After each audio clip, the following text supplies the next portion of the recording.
हम लोग mole concept chapter में लिमिटिंग रिएजेंट टॉपिक देख रहे हैं। ठीक है, तो लिमिटिंग रिएजेंट किसको बोलेंगे? तो होता क्या, जैसे मान लो कोई रिएक्शन है, ए बी रिएक्ट किया और ये मान लो प्रोडक्ट बनाया, या प्रोडक्ट में लिख देते हैं CO2, ये मान लो प्रोडक्ट बनाया। ठीक है, तो अगर मान लो कि ये लिमिटिंग रिएजेंट है, लिमिटिंग रिएजेंट है, ये डिसाइड करेगा, ये डिटरमाइन करेगा कि प्रोडक्ट कितना बन पाएगा। तो लिमिटिंग रिएजेंट ही डिसाइड करेगा, डिटरमाइन कर देगा कि प्रोडक्ट कितना बन सकता है। ठीक है, और लिमिटिंग रिएजेंट जो होगा वो सबसे पहले रिएक्शन में खत्म होगा।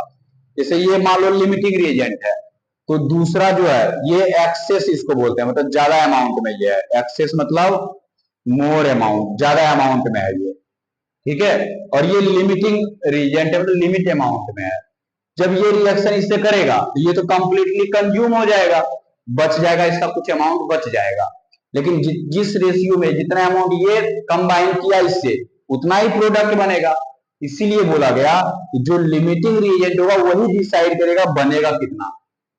ठीक है, और ये बच जाएगा जितना भी, जिस रेशियो में रिएक्शन करेगा उस रेशियो में ये एक्सेस में है तो बच जाएगा। मतलब एक लाइन लिखे तो लिख सकते हैं कि limiting reagent determine the yield of A reaction. एक रिएक्शन का जो प्रोडक्ट बनेगा, ठीक है, वो डिटरमाइन करेगा लिमिटिंग रिएजेंट। दूसरी बात, लिमिटिंग रिएजेंट जो होगा कंज्यूम्ड फर्स्ट, सबसे पहले वही खत्म होगा, कंज्यूम होगा, कंज्यूम्ड फर्स्ट। जो लिमिटिंग रिएजेंट होगा वो सबसे पहले खत्म होगा रिएक्शन में। ठीक है, तो ये समझ में आ गया बात क्या होता है लिमिटिंग रिएजेंट। अब आते हैं कि पता कैसे करेंगे कि कौन लिमिटिंग रिएजेंट है, कौन क्या है। ठीक है, तो जरा देखो ना, इधर दिख रहा होगा।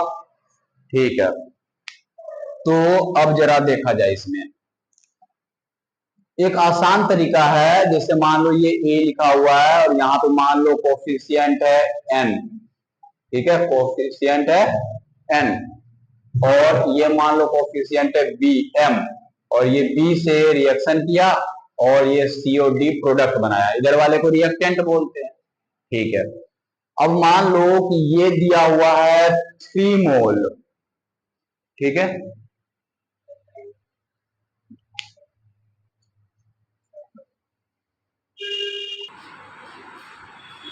हाँ, तो ये जो है, ठीक है, कुछ अमाउंट दे, मान लो 3 मोल दिया हुआ है। ठीक है, या कुछ x मान लो, x मोल दिया हुआ है, और b जो है वो मान लो y मोल दिया हुआ है। ठीक है, कुछ मोल दिया रहेगा अमाउंट, कुछ ग्राम में रहेगा, तुम कन्वर्ट कर लेना, मोल निकाल लेना। अब सुनो ध्यान से, ये जो x मोल है कोफिशिएंट से डिवाइड करना है।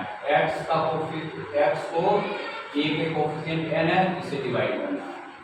ठीक है, ये y मोल है, इसके आगे कोफिशिएंट से डिवाइड करना है।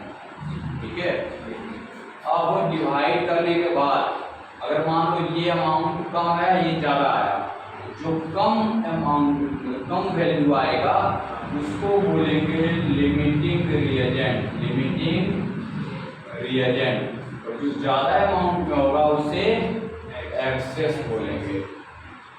ठीक है, अगर ये ज़्यादा हुआ तो ये एक्सेस, ये कम हुआ तो ये लिमिटिंग। अगर दोनों इक्वल हो गया, इसका मतलब समझना कंप्लीट रिएक्शन कर गया, दोनों कोई लिमिटिंग नहीं है, लिमिटिंग और एक्सेस दोनों कंज्यूम हो गया, पूरा कंप्लीट प्रोडक्ट ही बना दिया। ठीक है, कोई बचेगा नहीं इसमें।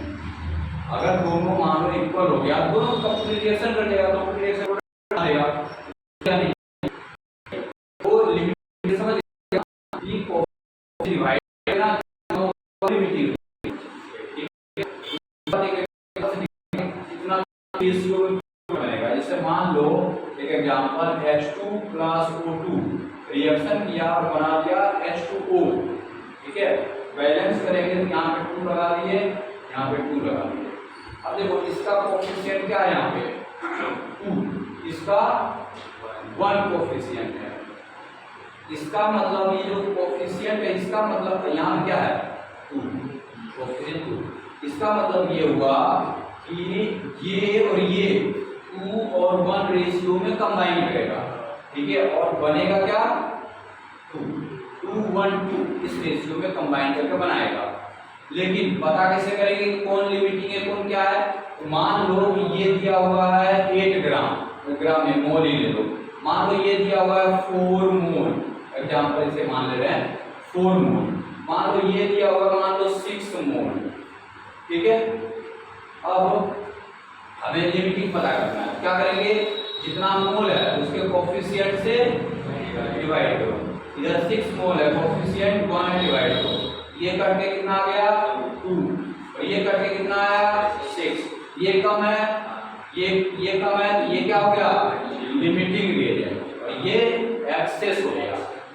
समझे बात? इसको न्यूमेरिकल में करेंगे हम लोग और इसको नोट करो।